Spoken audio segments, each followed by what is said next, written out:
안녕하세요. 김태현 목사입니다. 뚜벅뚜벅 메시지 오늘 출애굽기 묵상 29번째. 우리가 찬양하며 살아야 하는 이유.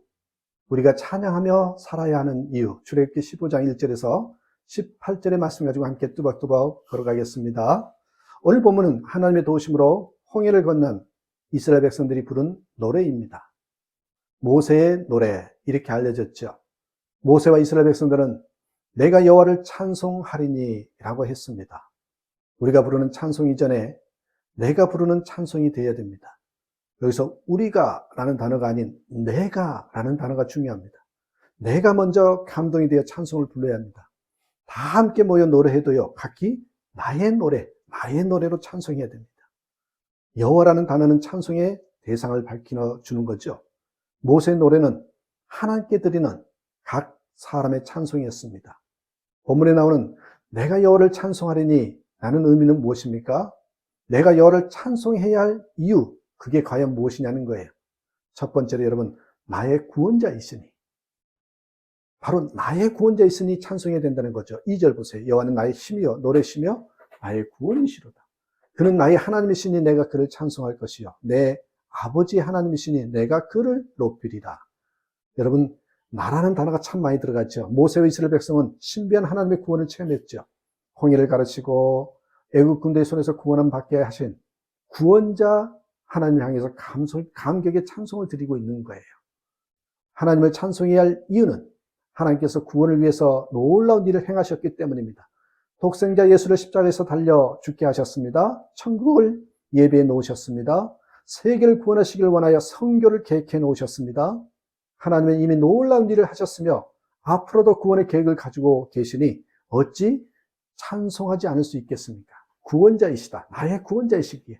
두 번째, 나의 능력자이시기에 우리는 찬송해야 됩니다. 6절. 여호와여 주의 오른손이 권능으로 영광을 나타내시니이다. 여호와여 주의 오른손이 원수를 부수나이다. 여기서 오른손은 하나님의 능력을 상징하는 표현이 있지요. 출애굽을 방해하는 원수의 악한 행위도 하나님의 능력 앞에서 도무지 상대가 될 수 없었습니다. 마지막 순간까지 쫓아온 바로였지만 그의 마병과 병거들은 하나님께서 바람 한번 살짝 붙이시니 살짝 불게 하시니까 납과 같이 한순간에 수장되고 말았습니다. 얼마나 놀라운 능력입니까? 모세는 하나님의 능력을 찬송하면서 하나님의 행하신 역사를 강조합니다.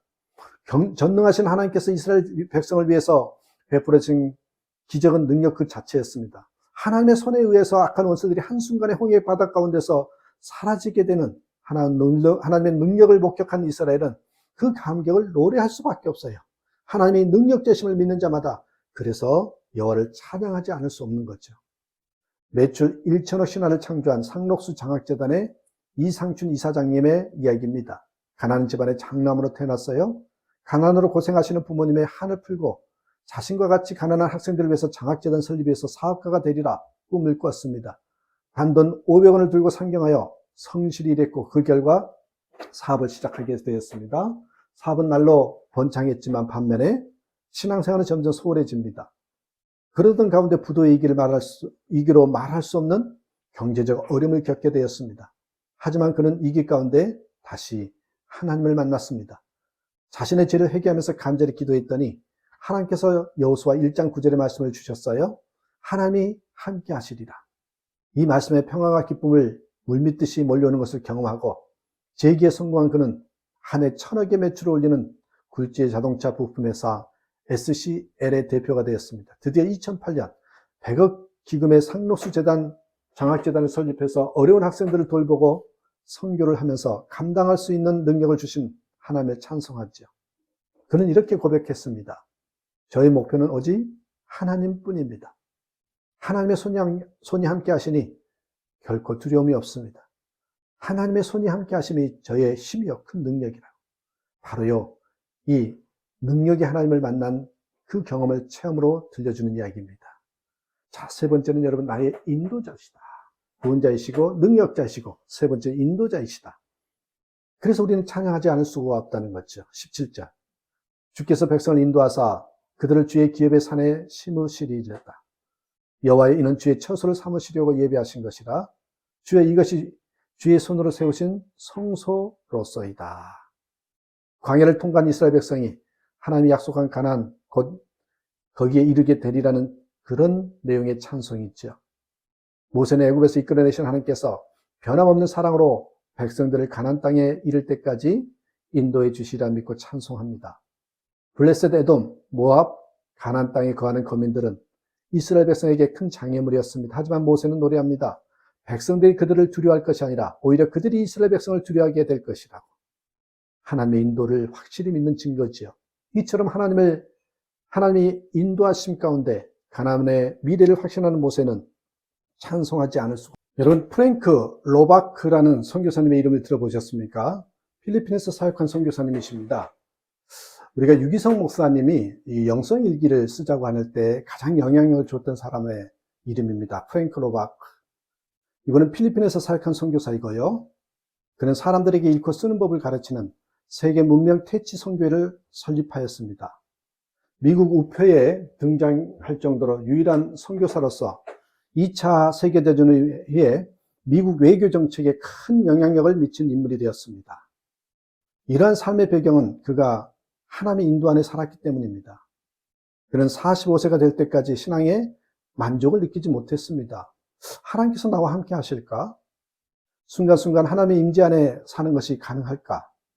숨쉬고 생각하고 먹고 일하고 운동하고 돌아오는 차 안에서 하나님과 함께 할 수 있을까? 하나님의 품 안에 잠들고 다시 하나님의 임재 안에 낄 수 있을까? 하나님과 24시간 함께하는 친밀함을 느낄 수 있을까? 여러 가지로 갈등하다가 한 가지 시험을 하기로 했습니다. 매 순간 하나님을 바라보고 하나님의 인도를 기다리는 것이었죠. 아침에 잠에서 깨어나는 순간 내면의 소리에 의식적으로 귀를 기울이는 일부터 시작했습니다. 하나님께 묻죠. 하나님, 제게 말씀하시기 원하세요? 지금 이 일 하기를 원하세요? 이렇게 질문을 던지면서 계속 하나님과의 친밀함을 연습했습니다. 처음에는 하나님의 소리를 듣는 일이 쉽지 않았습니다. 그렇지만 그런 말합니다. 나의 모습은 마치 물살을 거꾸로 헤쳐 올라가기 위해 노를 젓는 사람 같았습니다. 그렇지만 차분하게 끊임없이 하나님께 귀를 기울였고 쉬지 않고 기도했으며 사람들을 바라볼 때 신체나 마음이 아닌 영혼을 바라보았습니다. 처음에는 30분에 한 번씩 하나님을 바라보았습니다. 그러다 나중에 1분에 한 번씩 하나님을 떠올린 일에 성공했습니다. 그의 일기에 나오는 내용입니다.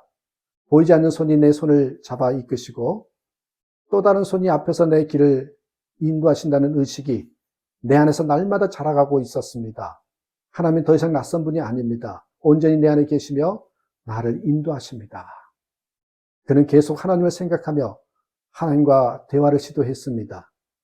6개월이 지나자 하나님이 함께 계시다는 임재 가운데 살게 되었지요. 일상생활을 하면서 주님과 동행할 수 있음을 증명했습니다. 하나님은 그를 그리스도를 위한 대변자의 지위로 선교지에서 들어 올리셨습니다. 온전히 하나님의 인도를 받는 자의 모습이 아닙니까? 하나님을 향한 찬송을 어떻게 여러분 부르십니까? 기쁨이 없이 입술만 발싹거리며 건성으로 부르십니까? 아니면 감격하는 마음으로 부르시는지요? 모세의 노래에 얼마나 공감하느냐에 따라 찬송이 달라질 것입니다. 모름지기 이 신앙 고백이 담긴 그런 찬양을 부를 수 있는 저와 여러분이 되시기를 주님의 이름으로 축복합니다. 감사합니다.